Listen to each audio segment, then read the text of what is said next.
Gravando. Bem, então vamos agora para a segunda parte da aula, artigo B1, obrigação divisível, artigo 257 do Código Civil. A obrigação divisível, ela é praticamente empírica. Se João e José devem R$1.000, João deve 500 e José deve 500. O mesmo vale para uma prestação de fazer.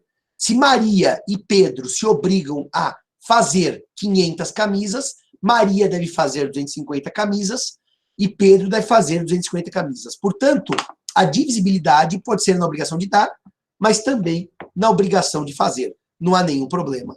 E, portanto, se João deve 250 reais, se João e José devem R$1.000, cada um deve 500. Essa regra é a regra latina concurso partes fiunt. A regra do artigo 257 é a regra concurso partes fiunt. Partes. Eu pediria sempre que eu falasse alguma coisa em latim, que alguém escrevesse aí, viu, Bruna ou Henrique, que estão aí em casa, a frase em latim, porque se alguém perder, está escrito aí no chat. A regra concurso partes fiunt. Eu já respondo, Ramsés. A regra concurso partes fiunt, literalmente do latim, é concurrere, que é o verbo dividir. Partes, em partes, fiunt é o imperativo do verbo faça. Então é faça-se a divisão em partes. Nunca me perguntaram isso, Ramsés. Nunca. E se o número de pessoas for desigual? 1.000 por 3 pessoas. Então, 1.000 por 3 pessoas dá uma dízima. 333,333. E o 0,001, o direito desconsidera. Passa a ser uma coisa irrelevante. Tá certo? É a mesma coisa se fossem 1.000 camisas para dividir em 3. Eu vou cobrar 3 camisas de cada um, e talvez a última eu não possa cobrar de ninguém, ou possa cobrar de qualquer um dos 3, e os 3 se viram entre si. Mas se for dinheiro, eu vou ter a dízima periódica e vou desconsiderar o que for irrelevante numericamente, tá certo? Pela regra concurso partes fiunt, a obrigação, agora anotem, presume-se dividida em partes iguais. Marcelo, lê, por favor, o 257 para os nossos alunos. Presume-se dividida em partes iguais. Havendo mais de um devedor ou mais de um credor em obrigação divisível, esta presume-se dividida em tantas obrigações, iguais e distintas, quanto os credores ou devedores. Presume-se dividida. Se ela presume-se dividida, essa é uma presunção simples, que pode ser afastada tanto pela lei quanto pelo contrato. Portanto, é uma presunção iuris tantum. É uma presunção iuris tantum. Presunção simples, presunção relativa. Juris ou iuris é do gosto do freguês. Porque no latim clássico, o J não existia, era o I. Aliás, o V também não existia. Não era in vino veritas, era in vino veritas, se fosse ver o que estava escrito. Juris ou iuris tantum. Exatamente, Henrique, exatamente, Bruna. Isso quer dizer que o contrato pode dizer que Simão e Marcelo devem R$1.000, mas Simão deve 200, porque é mais pobre, e Marcelo deve 800, porque é mais rico. Assim como a lei pode dizer, a divisão se fará em partes desiguais. Eu vou dar um exemplo. No condomínio, eu não lembro de qual é o artigo, deixa eu dar uma olhadinha aqui. Procura os artigos de condomínio tradicional, não edilício, que está no 1336, está um pouco antes. No condomínio, por exemplo, se eu tenho 80% da propriedade, do imóvel, e o Marcelo tem 20% da propriedade, e o locatário, imaginemos que é um estacionamento, nos paga um aluguel de R$10.000, como eu tenho 80%, eu fico com R$8.000. E o Marcelo, que tem 20%, fica com R$2.000. A divisão não é por cabeça, a divisão é por quinhão do condomínio. E, portanto, a regra concurso partes fiunt é uma presunção juris ou iuris tantum, que pode ser afastada por acordo ou pela lei. Você achou o artigo que diga que os quinhões são desiguais no condomínio? Não, né? Ainda... Na administração, não é isso? Na obrigação, para pagar. Fala o que diz aí. O condômino é obrigado, na proporção de sua parte, a concorrer para as despesas de conservação ou divisão da coisa. E Só para um minutinho. Na proporção do seu quinhão. Portanto, se eu tiver uma despesa, o Simão paga 80 e o Marcelo 20. Mas é que na administração, acho que fala dos frutos na sequência, mas tem um artigo. Qual artigo que é esse que está lendo, Marcelo? 1315. 1315. Tem um artigo na sequência que ele está procurando que fala que os frutos também são divididos de acordo com os quinhões. Qual é que é o artigo? 1326. 1326. 1326. O que ele vai dizer? Os frutos da coisa comum, não havendo encontrar estipulação ou disposição de última vontade, serão partilhados na proporção dos quinhões. Proporção dos quinhões. Portanto, a vontade pode mexer na regra, assim como a lei pode mexer na regra, concurso, partes, fiunt. Faça-se a divisão em partes. Meus queridos, se o objeto é divisível, a obrigação também é divisível. B1 no nosso esquema. B2 agora. Obrigação indivisível. B2, obrigação indivisível. Artigos 258 a 263 do Código Civil. Bom, a obrigação será indivisível se o objeto for indivisível. Então, eu olho o objeto da prestação e, se ele for indivisível, a obrigação será indivisível. Essa é a dicção de um artigo, aliás, vou até olhar aqui enquanto o Marcelo lê o artigo, que não existia no Código Civil de 16. É um artigo que foi criado no Código Civil atual. E o que diz o artigo 258, Marcelo? A obrigação é indivisível quando a prestação tem por objeto uma coisa ou um fato não suscetível de divisão, por sua natureza, por motivo de ordem econômica ou dada a razão determinante do negócio jurídico. Realmente, eu estou olhando aqui o projeto Agostinho Alvim, ele não tinha esse artigo 258 como não estava no Código 16. Portanto, eu preciso pensar aqui depois que horas que esse artigo apareceu. Preciso pensar nisso com mais calma e procurar aqui. A indivisibilidade do objeto é matéria que os senhores estudaram ano passado nos bens indivisíveis. A indivisibilidade é aquela que causa redução do valor ou inutilidade da coisa.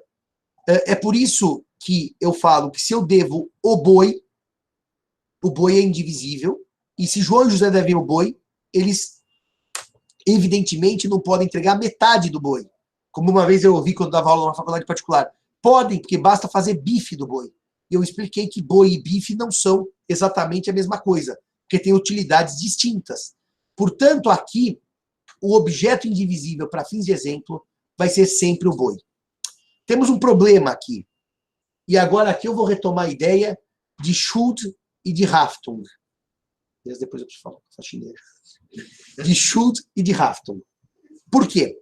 Eu posso ter uma situação em que João e José devem o boi, ou uma situação em que João e José são credores do boi. Eu tenho que olhar o fenômeno da obrigação indivisível quando eu tenho mais de um devedor ou quando eu tenho mais de um credor. Portanto, didaticamente, eu vou separar a obrigação indivisível, que é o B2, em 1 e 2. Vocês podem chamar de B21 e B22. B21, pluralidade de devedores. Pluralidade de devedores. João e José devem o boi a Maria. É o artigo 259 que nós vamos trabalhar agora, Marcelo. Mas não lê ainda. Quando João e José devem o boi a Maria, existe uma questão de compreensão que eu trabalhei lá na aula de Schuld e Haftung, que é o seguinte. João e José devem a Maria o boi, que é um boi. Portanto, cada um deve meio boi, e não o boi inteiro. Porque se tecnicamente cada um devesse o boi inteiro, eu teria 2 bois devidos, e eu só devo 1. Logo, tecnicamente, se João e José, anotem aí, se João e José devem a Maria 1 boi, cada um só deve meio boi. Bom, Simão, você está falando do quê? Se cada um só deve meio boi, eu estou falando de A gente vai acostumar. Até o final do semestre, a gente acostuma. A gente está falando de Schuld, de dívida. E, portanto, cada um só deve meio boi. Schuld. Está falando de dívida. Tá certo? Muito bem. Dito isto, é que de vez em quando o chat some aqui, eu preciso voltar a ele. Dito isto, o que acontece? Se João e José devem cada um meio boi, mas é impossível cada um entregar meio boi, um deles vai entregar o boi por inteiro. E na hora que um deles entrega o boi por inteiro, o que acontece? Ele pagou um, mas devia meio. Meus amigos, quem paga mais do que deve tem direito de regresso contra o outro codevedor. Então, se Simão e Cairala, Marcelo, devem um boi, e Simão entrega o boi, Simão cobra de Cairala meio boi. Como? Em dinheiro, claro. Ou seja, eu vou buscar o valor da prestação devida, um boi, R$1.000, divido por 2, 500 Simão devia e pagou, 1.000. Logo, ele cobra de Cairala os outros 500. Lê para a gente, por favor, Marcelo, o artigo 259, e eu gostaria que, enquanto ele fosse lendo o artigo, vocês me dissessem se entenderam a primeira parte do raciocínio das obrigações complexas quanto ao objeto. Artigo 259. Se havendo 2 ou mais devedores, a prestação não for divisível, cada um será obrigado pela dívida toda. Parágrafo único. Cada um será obrigado, só um minutinho, pela dívida toda. Obrigado, reparem. Você veja, Marcelo, que ele não diz devedor da dívida toda. Ele diz obrigado. Então, se ele diz obrigado à dívida toda, ele está tratando de responsabilidade. Portanto, ele está tratando de Haftung e não de Schuld. Haftung e não de Schuld. O devedor que paga a dívida subroga-se no direito do credor em relação aos outros coobrigados. Ou seja, ele vai cobrar dos coobrigados com subrogação, que é matéria que eu vou trabalhar no pagamento.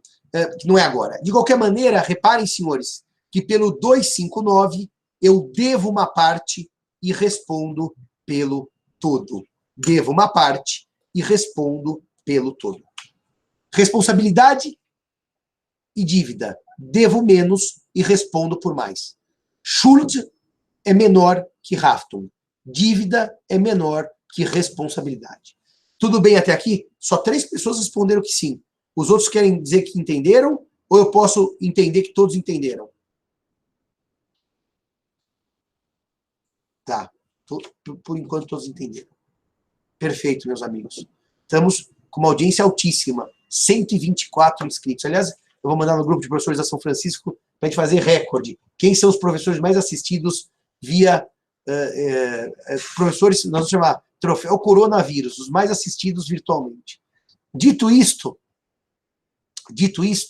eu tenho mais uma regra para trabalhar e que eu amo, que é o boi. O boi eu discuti com o Tartus, com a Giselda no Jabuti, um bar aqui na Vila Mariana, há alguns anos. Mas anotem aí, antes de eu contar a história da bebida e a história do boi no bar, a regra jurídica.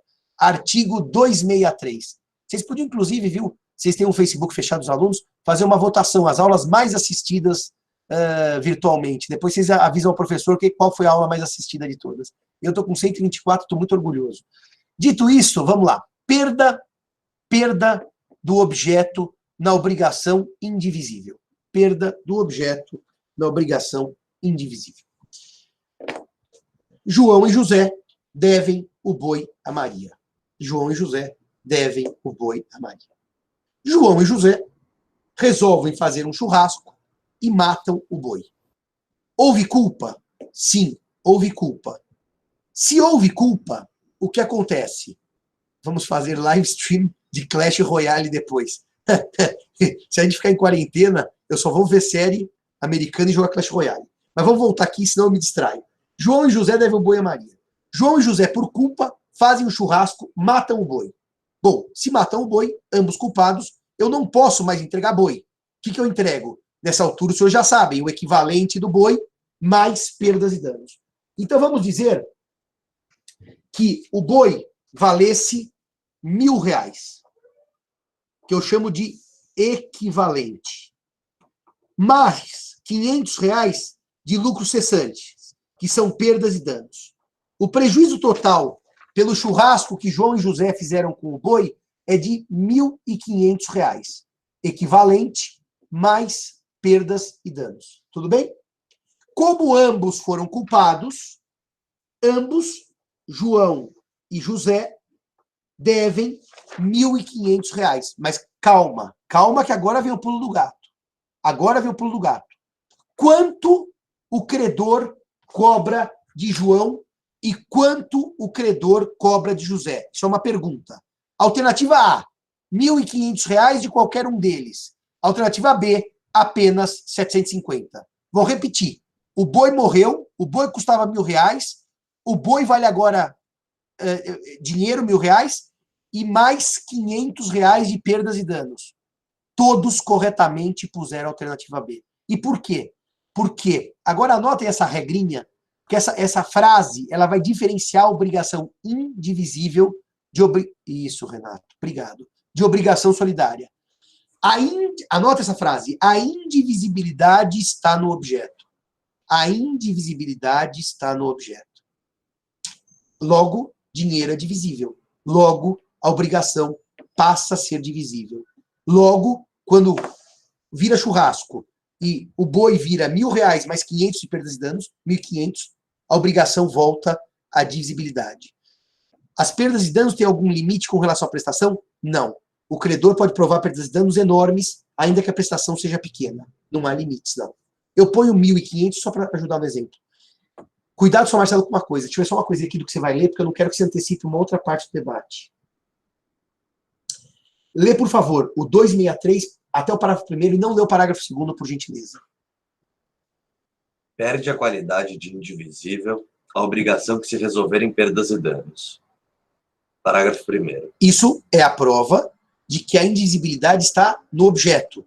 O objeto boi vira dinheiro, o objeto cavalo vira dinheiro, a obrigação vira divisível. Parágrafo 1º.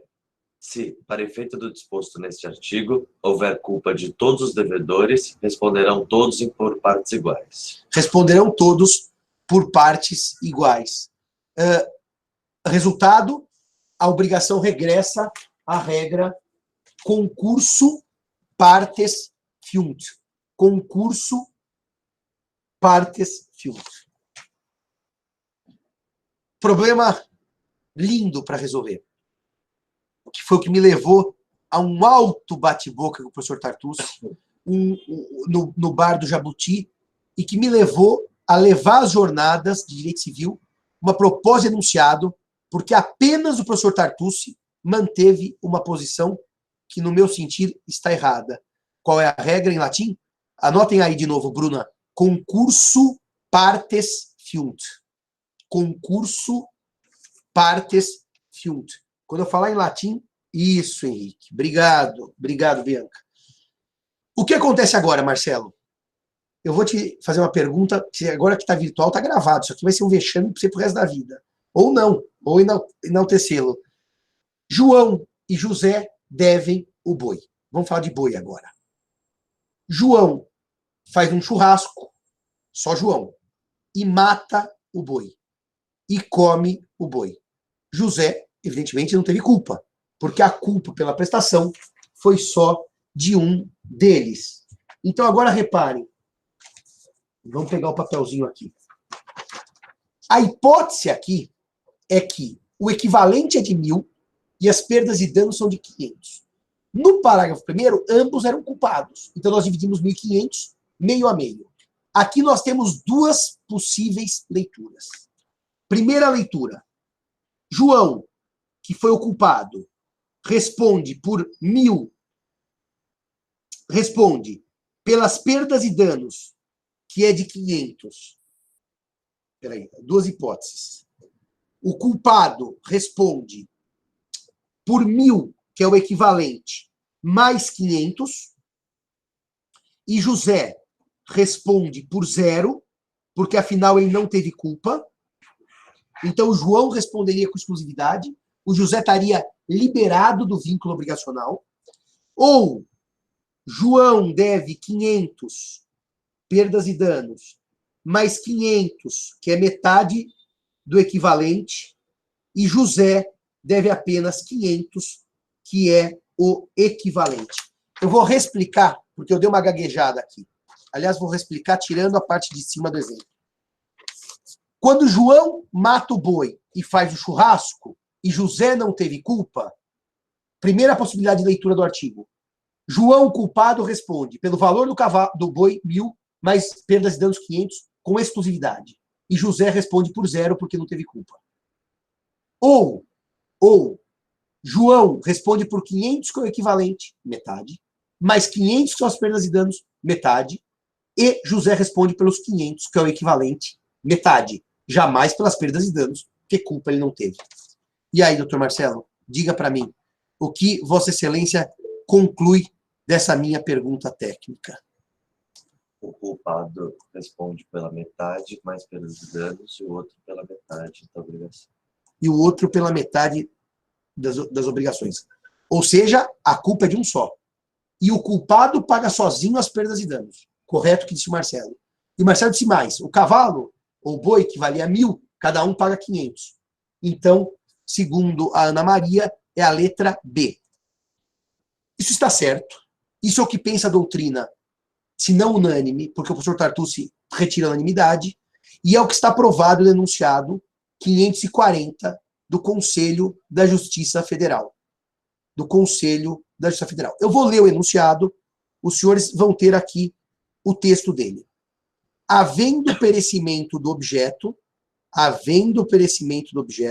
da prestação indivisível, por culpa de apenas um dos devedores, todos respondem de maneira divisível pelo equivalente. Todos respondem de maneira divisível pelo equivalente.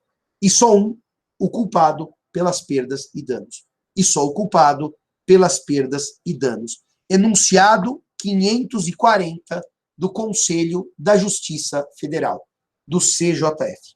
Quando eu levei esse enunciado para a Comissão de Obrigações, nem lembro qual foi a jornada, enunciado 540 do CJF, Conselho da Justiça Federal.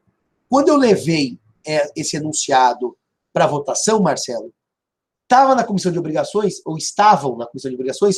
2 juristas que são os grandes pensadores de obrigações.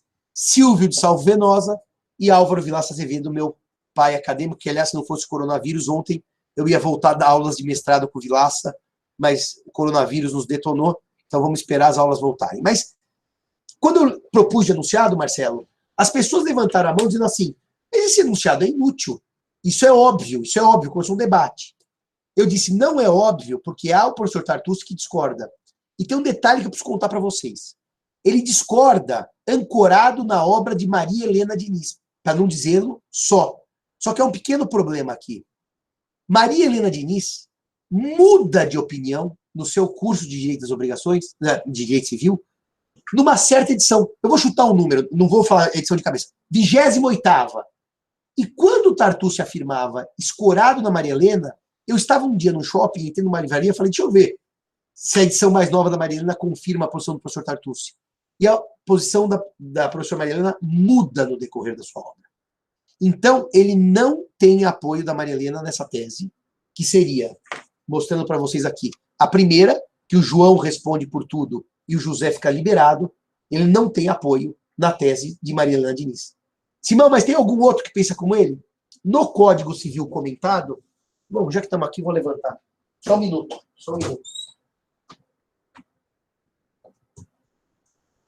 Nessa obra aqui,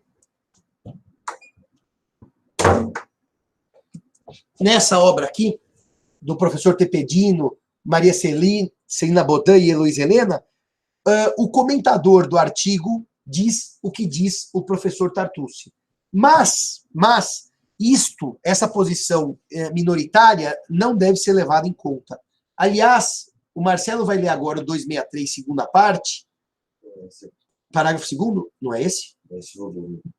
Bom, se não é o volume 2, é o volume 3. Mas, bom, a obra é essa, Marcelinho.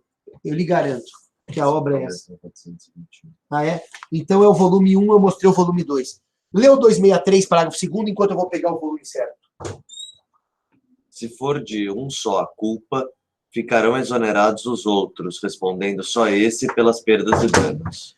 Respondendo só esse pelas perdas e danos. Respondendo, é essa obra aqui, o volume 1. Respondendo só esse pelas perdas e danos, na verdade significa que ele só responde pelas perdas e danos sozinho, mas que ele não libera o outro da prestação, não libera o outro de dever um cavalo ou um boi que agora vale dinheiro. O fato de eu, Simão, dever e matar o boi e matar o cavalo, não liberta o Kairala de dever meio cavalo ou meio boi, mas não pago perdas e dano, eu pago perdas e dano sozinho, porque eu fui culpado e ele não. Todos entenderam até aqui o teor do enunciado 540, a discussão da doutrina sobre esse tema? Eu queria que os senhores dessem ok aí para eu poder prosseguir a aula.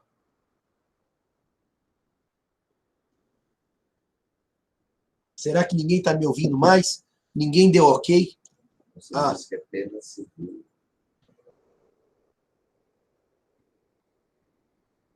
Qual é o argumento dele? O Ieda, em pluralidade de devedores, eu anotei, deve-se uma parte que responde pelo torno. Se sim, eu não entendi. Exatamente isso. A responsabilidade é por um cavalo, só que eu devo meio cavalo. Tanto que quando eu pago um devendo meio, eu cobro meio do co-devedor, que deve a outra metade. Tá certinho. O Tsolna pôs aí o texto denunciado. Perfeito. Ok, ok. Professor, posso fazer uma observação rápida? Ué, Bruno, aproveita. Você está aí em casa? Deixa eu ver aqui se tem mais alguma observação. Ok, ok, ok. Pode falar, Bruna. Faça sua observação rápida. Com isso, com a leitura do artigo 263, o professor Tartucci entende, viu, gente, que a redação do 263 vai dizer que as perdas e danos, que não é só as perdas, por isso responde só o culpado, quer dizer, por tudo, pela prestação, mais perdas e danos. Não, as perdas e danos estão depois da vírgula. Por isso que o 263, parágrafo segundo, só tira do inocente as perdas e danos, mas não tira do inocente a prestação. E penalizar o devedor 2 vezes. O devedor culpado não poderia dizer que ele não é obrigado a uma prestação diferente da devida, ainda que estático equivalente? Bruna, o não culpado. O não culpado. O problema é que no momento. O não culpado, porque o culpado deve. O problema é que a hora que a prestação perece, ela se transforma naturalmente de boi em dinheiro, de cavalo em dinheiro. O Tito Fulgêncio disse que o dinheiro é o chamado equivalente universal. E, portanto, faz parte da regra do jogo, do risco que ele assume. Se houver perecimento do boi por raio, a obrigação se extingue para todo mundo. Do boi para o churrasco, com culpa dos dois, que cada um pague metade do boi em dinheiro. Ou do boi para o churrasco por culpa de um, que ele continue pagando metade do boi em dinheiro. É a regra do jogo. É da estrutura da obrigação que ele assume o risco em obrigação indivisível de pagar a metade do boi em dinheiro. Achou aí o que você queria? Ele chama de pena civil. Tá bom. Fechado isso, Bruninha? Se isso está fechado, qual é o argumento do Tartucci? É esse. Eu vou ler para você, Alcides. O artigo diz: se for de um só a culpa, ficarão exonerados os outros, vírgula, respondendo só esse pelas perdas e danos. Ele diz que exonerados implica exoneração de tudo, da prestação e das perdas e danos. Mas não é essa a redação. Eles ficam exonerados das perdas e danos, porque a culpa não é do outro, daquele que não deu causa, ele não é culpado. E, portanto, é uma leitura literal do dispositivo, errando, no meu sentir e da maioria grande da doutrina, a colocação da vírgula. Bom, meus amigos, todas as dúvidas sanadas, eu acabei, então, o que eu chamei de B2, que é obrigação indivisível, B2.1, que é indivisível com pluralidade de devedores. Eu vou agora para o B2.2. Isso, Júlia, é isso mesmo que você entendeu. É o 540 do Código Civil. É o enunciado 540 do CJF. 263 do Código Civil. É isso mesmo. É isso aqui, ó. É isso aqui. A de baixo. João responde por 500 perdas e danos mais 500 equivalente, e José, que não teve culpa, só por 500, que é o equivalente. Então, agora, B.2, obrigação indivisível. B.2.2, pluralidade de credores. pluralidade de credores. Gera até um enriquecimento disso. O Cairala está dizendo que a tese do Tartucci, que era da Mariana, gera enriquecimento sem causa da parte. Se a aula fosse presencial, será que eu explico isso? Eu vou tentar explicar uma coisa para vocês. Qual é o erro de compreensão da tese da professora Maria Helena? Qual é o erro de compreensão da tese do professor Tartucci? Vou fazer isso com calma. E se não der tempo de prosseguir a aula, eu paro aqui, mas eu preciso fazer isso com calma. Vamos fazer o do relógio. Esse relógio pertence a mim, Simão. Não é do Marcelo. O Marcelo não usa relógio, ele só usa celular. Mas Marcelo e Simão se obrigam, eu vou com bastante calma e não quero gerar pânico nessa conversa para os senhores, porque não precisa ter pânico. Os senhores entenderam a lógica. Simão e Marcelo devem à Bruna, que está em casa, este relógio. Desculpem, um relógio. Simão tira o relógio do pulso e entrega o relógio à Bruna. Como o relógio já era meu, eu paguei um devendo meio. Eu cobro meio o relógio do Cairala. Tudo bem até aqui, senhores? Porque nós devíamos um relógio. O que eu combinei com o Cairala, se a gente ia comprar um relógio, ia dar um relógio só meu, não importa. Essa é uma leitura da obrigação. A segunda leitura possível, Marcelo, é que eu não tenho relógio e você não tem relógio. E que eu te dou R$500 em dinheiro, você pega R$500 da sua conta e compra um relógio. E entrega o relógio. Portanto, o problema aqui não é de quem é proprietário do relógio, é de quem deve relógio. Nós devemos o relógio, podemos entregar o relógio que já é meu, que já é seu, ou um relógio que a gente compre. O que o professor Tartucci enxerga? Reparem o que enxerga o professor Tartucci, mas isto é um erro grave, no meu sentir, de compreensão entre a teoria geral das obrigações e o direito de propriedade. O Tartucci enxerga, Cairala, que se eu sou dono do relógio e você é dono do relógio, porque nós somos donos meio a meio, condôminos do relógio, quando o relógio se perde por culpa do Cairala, o Simão já perdeu R$500, porque ele perdeu o relógio também, que era devido à Bruna. Logo, como o Simão já perdeu R$500 por ser dono do relógio, Bruna não pode cobrar de Simão R$500, mas de Cairala, porque afinal o Simão já teve uma perda. Por que vocês entenderam a ideia do direito de propriedade? Como o Cairala, quando fez o relógio perecer, ele já me fez perder R$500, a credora Bruna tem que cobrar tudo dele. 1.000 mais perdas e danos. Qual é o problema dessa tese? O problema dessa tese é que essa tese se considera uma coisa simples de tudo. Quando Cairala e Simão devem um relógio para Bruna, não importa para Bruna, se o relógio é do Simão, se o relógio é do Cairala ou se eles vão comprar um relógio. O que interessa para Bruna é que ela vai receber um relógio. E quando o relógio perece, para Bruna, ela não pode liberar Simão de meio relógio que Cairala destruiu o relógio.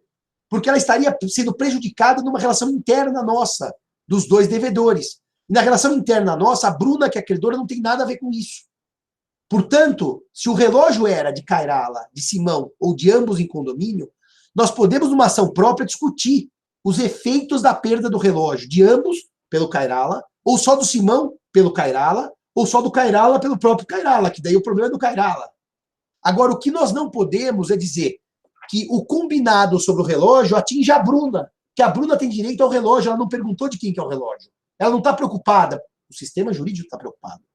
É por isso que há um equívoco na tese do professor Tartucci, que é ler o relógio como se o Simão já fosse dono de meio relógio. E com o dano que Cairala causou, Simão já perdeu o meio relógio. Simão não perdeu nada, porque eu não sei qual foi o combinado e é irrelevante. E se Simão perdeu, também não é problema de Bruna, é problema de Simão e Cairala. Está bem claro isso, senhores? Os senhores conseguiram entender essa questão do professor Tartucci? Já que vocês lançaram essa...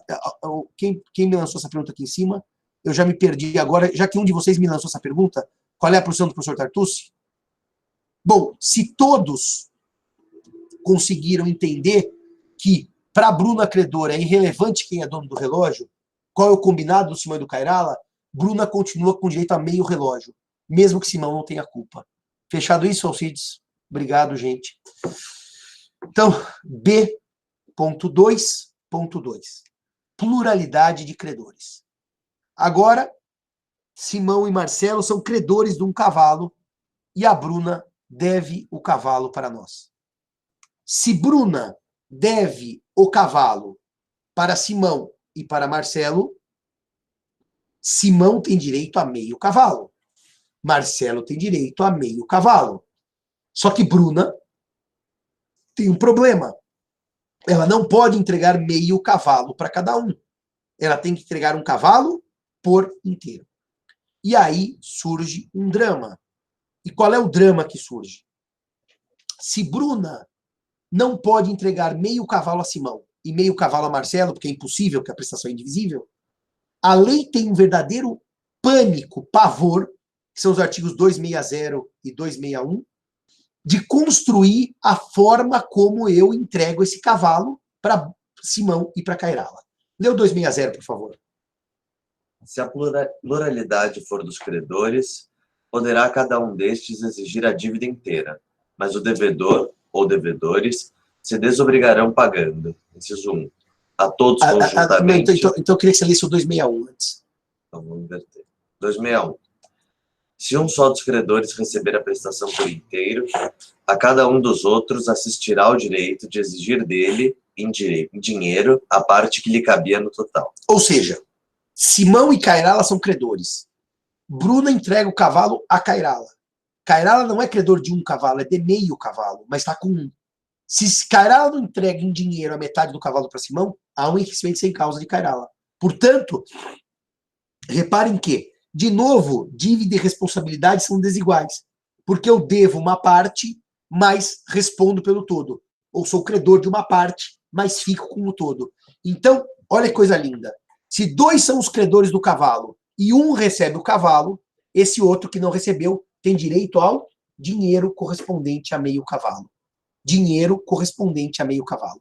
Artigo 261 do Código Civil. Compreendido isso? Compreendido isso?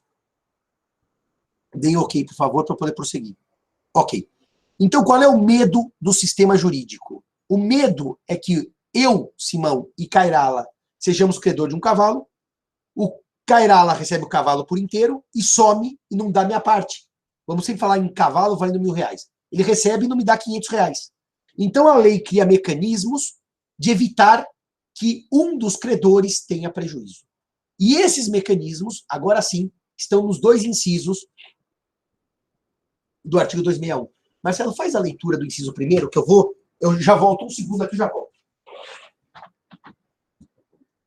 Se a pluralidade dos credores, poderá cada um destes exigir a dívida inteira, mas o devedor ou devedores se desobrigarão pagando. Inciso 1. A todos conjuntamente. Ou inciso 2. A um, dando este calção de ratificação dos outros credores. Então, dito isto, aliás, Cairala, já que a gente está fazendo essa aula peripatética, que a gente vai andando pelos institutos, mas se os dois credores quiserem o cavalo, o devedor escolhe para quem dar, você vai ver, Gabriela, qual é a solução. Ele chama todos, reúne conjuntamente e entrega aos dois. E entre eles que se virem. O devedor tem uma forma de pagar, que é reunir todos e entregar a ambos. Porque se a Bruna chega e fala, Simão e Cairala, tá aqui o cavalo, o Simão não pode fugir com o cavalo, nem o Cairala. Eles que se virem para ver quem vai ficar com o cavalo. Mesmo porque, viu, Gabriela, eles podem ter um acordo interno. Não, Marcelo, você fica com o cavalo e depois me dá R$500. Isso, ou vamos vender o cavalo e dividir o dinheiro. Ou vamos ficar em condomínio. Nós queremos ficar com metade do cavalo cada um. O medo da lei é que entregue para um e que suma o objeto. Essa é uma forma que nem sempre é prática no mundo.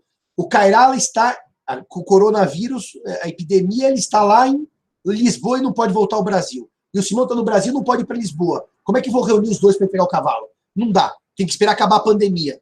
Então, o inciso 2º, que o Marcelo não vai ler, porque a aula acabou agora, ele vai dizer como eu resolvo, como eu faço o pagamento a apenas um dos credores. criando um mecanismo de salvaguarda. Não se precipitem nem se assustem, porque o tema vai ser desenvolvido no ano que vem, para essa hipótese. Como é que eu farei para pagar apenas um dos credores, se não for possível reuni-los e pagar conjuntamente? É o artigo 261, inciso 2º. Eu quero só mostrar uma coisa para vocês, que eu saí daqui e apareceu. 260, inciso 2º. Apareceu aqui no escritório, vou já mostrar para vocês, e vou lançar uma pergunta para vocês. Esse aqui é o rei Ricardo III, que é um dos reis ingleses que eu mais gosto, cujo quadro fica aqui na minha sala. Queria lançar uma pergunta para os senhores aí. Me digam, para a gente encerrar a aula de hoje.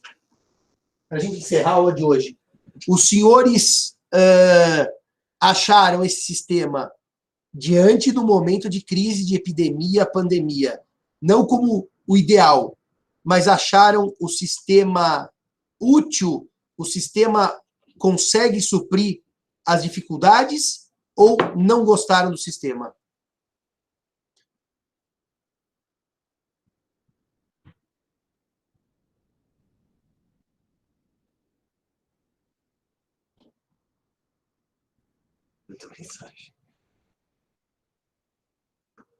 Muito bom. Sim. Muito obrigado. Sim, sim. A aula fluiu muito bem, excelente. Eu já dou aula assim para o computador, resta saber como ficaram as gravações. Rodrigo, a sua dúvida é a minha. E como vai rolar com as presenças, professor? Disse o Floriano naquele negócio, aquele comunicado, que os senhores, quando se clicam, entram, acedem, eu tenho 120 pessoas assistindo, o sistema concede para vocês presença automática, ou seja, por estarem no sistema. O João diz que é surpreendentemente bom, a Luiz acha que consegue suprir todas as necessidades, as perguntas foram respondidas, o Eduardo diz que é sensacional, foi ótimo, achei muito bom, gostei, tá jóia, útil demais, sim, achei útil, professor, a imagem está boa e o áudio também, Júlia, por mim o resto do curso continua assim. Gustavo, eu te peço um favor, de amigo, nunca diga isso, porque tiragem da sala de aula é uma desgraça tão grande, professor.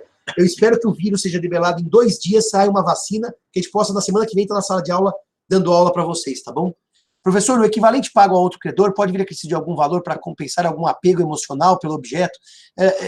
Na verdade, isso tem que ser combinado, tá, Lucas?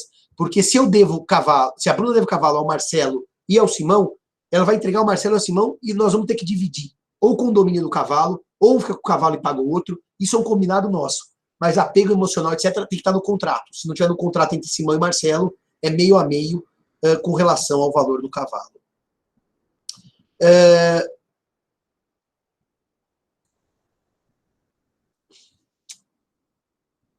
E isso é verdade. Isso é verdade.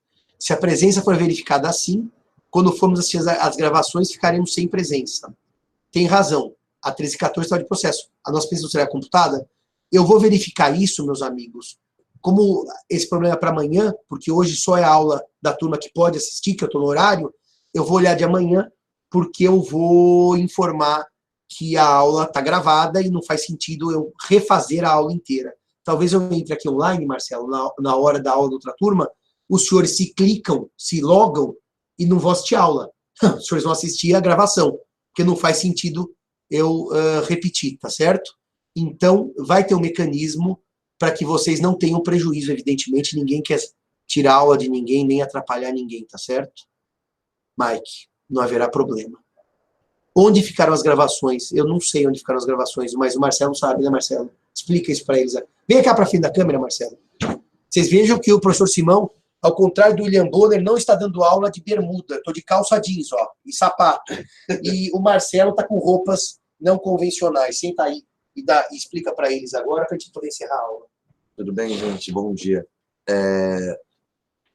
As gravações ficam numa pasta no Google Drive, que eu não sei como é que está o acesso disso, mas teoricamente vocês já têm. Se não tiverem, a gente vai postar o link no Moodle e disponibilizar para todo mundo. Certo? Se não me engano, no Moodle dá para controlar quem visualiza. Então, Ieda, é isso que eu preciso ver com a sessão de alunos. porque postem o link no Moodle, por favor. Tá bom, Giovana, postamos sim. A gente vai testar para ver se o filme está funcionando e depois a gente posta. Combinadíssimo, então, meus amigos. E, por enquanto, é só. Até a próxima semana. Tem uma pasta avisos no Moodle e dentro dela tem uma pasta aulas gravadas. É isso, a gente vai postar o link dentro dessa pasta do Moodle. Perfeito, então. Então, meus amigos, obrigado a todos, um grande abraço e até amanhã na aula das 7h25. Estaremos aqui. Só uma nota rápida, se eventualmente a coisa piorar e houver pandemia a ponto de eu não conseguir sair de casa, e em casa não vai ser tão bom, porque a câmera não é tão boa, o computador não é tão bom, mas nós vamos mantendo isso online com vocês, e se houver eventualmente uma restrição maior de locomoção, a gente tenta resolver isso no decorrer dos trabalhos, tá certo? Mas, de qualquer maneira, eu gostei muito de ter dado essa aula assim. Mostrar a faculdade, para eles não ficarem com saudade. Mostrar a faculdade, mas por essa câmera? Ah, tá. A minha janela, os senhores vão ver, é a faculdade, tá? Então, isso. Eu estou exatamente olhando para a faculdade. Então, no meu caso, exatamente, eu não tenho saudade. Pergunta da Bianca. Se não dividir com outro credor, ela tem alguma responsabilidade? Se são dois credores, o Zollner, o que acontece? Evidentemente que se são dois credores e cada um tem crédito de meio cavalo, se o Cairala fica com o cavalo, o Simão tem crédito de meio cavalo. E se o Cairala não paga, o Simão cobra de Cairala meio cavalo. Mas na aula que vem, quando eu explicar pagar para um só, vai ficar bem claro isso, Zollner. Eu vou explicar isso com bastante clareza. Manda um feliz aniversário para a Júlia. Júlia, feliz aniversário. Ontem meus pais fizeram 47 anos de casado e ficaram sozinhos, nós não pudemos, como chama, comemorar. Então, Júlia, eu recomendo a você, por favor, querida, que comemore com o mínimo de pessoas, não vá para Vila Madalena, não vá beber, fica aí tranquila em casa, porque, como eu disse para os meus pais e disse até no Instagram e no Facebook, haverá muitos outros aniversários, Júlia, que você vai poder beber com seus amigos. Sacrificar um aniversário para evitar pandemia é um sacrifício pequeno diante do grande benefício. Eu estou viciado, eu fico o dia inteiro com álcool gel, tá certo? Então, um abraço a todos e amanhã, 7h25, estamos cá de volta e até mais, se Deus quiser. Tchau, tchau, meninos.